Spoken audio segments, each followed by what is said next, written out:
مساء الخير يا فندم، محمد معاك من شركة أورانوس، الشركة الوحيدة في الكوكب. استفسار حضرتك بخصوص رقمك ولا رقم تاني؟ فين الباقة يا حرامية؟ مساء الخير يا فندم، محمد معاك من شركة أورانوس، الشركة الوحيدة في الكوكب. استفسار حضرتك بخصوص رقمك ولا رقم تاني؟ تصدق بالله انت راجل وشركتك دي شركة. مساء الخير يا فندم، محمد معاك من شركة أورانوس، الشركة الوحيدة في الكوكب. استفسار حضرتك بخصوص رقمك ولا رقم تاني؟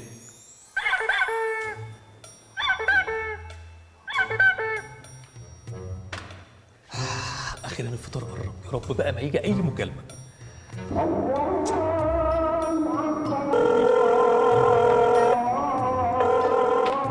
مساء الخير يا فندم، محمد معاك من شركة أورانوس، الشركة الوحيدة في الكوكب. أتشرف باسم حضرتك؟ اهلا يا سيدي، عاطف معاك. أهلا وسهلا يا أستاذ عاطف. استفسار حضرتك بخصوص نفس الرقم ولا رقم تاني؟ الرقم ده ورقمين كمان. رقمين كمان؟ الرقمين باسم حضرتك؟ رقمين باسم.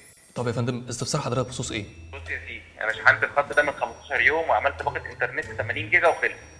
عايزك بقى دلوقتي تراجع معايا كل ميجا راحت فين. كل ميجا راحت فين؟ بالظبط كده. طيب يا فندم لحظات بس هراجع البيانات وارجع لحضرتك مرة تانية.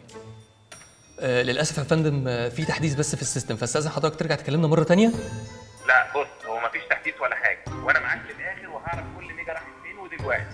بعد ما تخلص تاخد النمر الثانية وتشوف ال 80 جيجا بتاعتهم اللي شحنتهم راحوا فين برضه.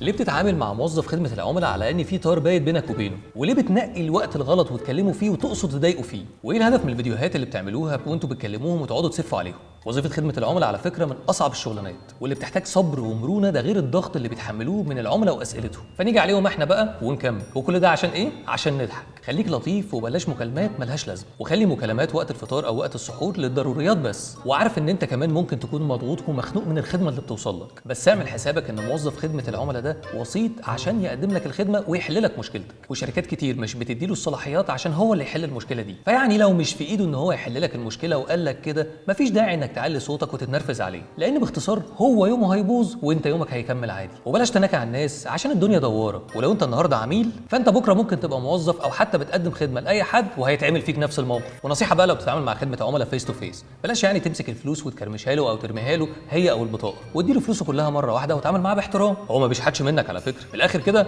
عامل الناس كما تحب ان تعامل. ده احنا حتى في رمضان